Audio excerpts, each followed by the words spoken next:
అందరికీ నమస్కారం. నా పేరు పద్మావతి.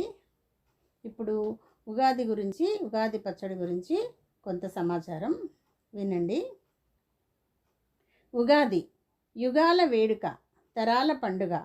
సృష్టి ఆదిలోనే ఆరంభమైంది. త్రేతాయుగ వాసులు, ద్వాపర పౌరులు ఘనంగా జరుపుకున్నారు. కలియుగం విషయానికొస్తే స్వార్థం ఆకలిగొన్న పులిలా గాండిస్తున్న సమయం ఇది. కలి ప్రభావాన్ని తట్టుకునేందుకు సరిపడా మనోబలాన్ని అందించి క్రోధినామ సంవత్సరంలో క్రోధాన్ని గెలవగల యోధులుగా మనల్ని తీర్చిదిద్దుతుంది ఈ సంవత్సరాది. ఉగాది పచ్చడి పరమార్థం షడ్రుచుల సమాహారమైన సంవత్సరాది ప్రసాదాన్నే ఉగాది పచ్చడిగా వ్యవహరిస్తాం.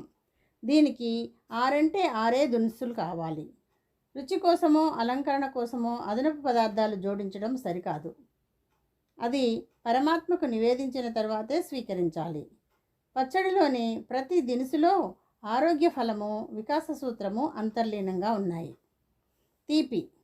తీపి ఆనందానికి ప్రతీక, ఆశావాదానికి సంకేతం. ఆయుర్వేదం ప్రకారం వాత, పిత్త, కఫం అనే త్రిదోషాలను సవరించే శక్తి బెల్లానికి ఉంది. పులుపు చింతపులుసులోని పులుపు రాబోయే అవరోధాలకు ప్రతీక. వాటిని లౌక్యంతో ఎదుర్కోమనే ధైర్యాన్ని ఇస్తుంది. ఆరోగ్య శాస్త్రం ప్రకారం పులుపు జీర్ణశక్తిని పెంచుతుంది. ఆ మోతాదు పెరిగితే వికటిస్తుంది కూడా.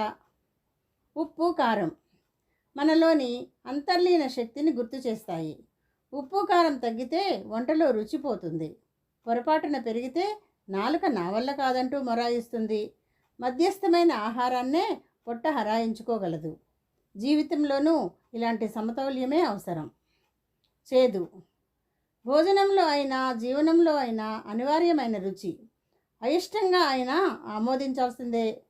గుండె దిటవు చేసుకుని స్వీకరించాల్సిందే. చేదు అనుభవంలో ఓ పాఠం ఉంటుంది. వేప పువ్వులోని చేదులో అపారమైన ఔషధ గుణం ఉంది.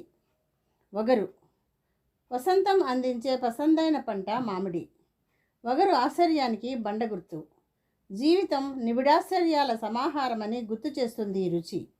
వగరు ఎంతో కొంత ఆరోగ్యకరం కూడా. దీనికి గాయాన్ని మార్పే గుణము ఉందంటారు. ఇలా ఈ 6 రుచులు కలిసినదే ఉగాది పచ్చడి. Like, share and subscribe.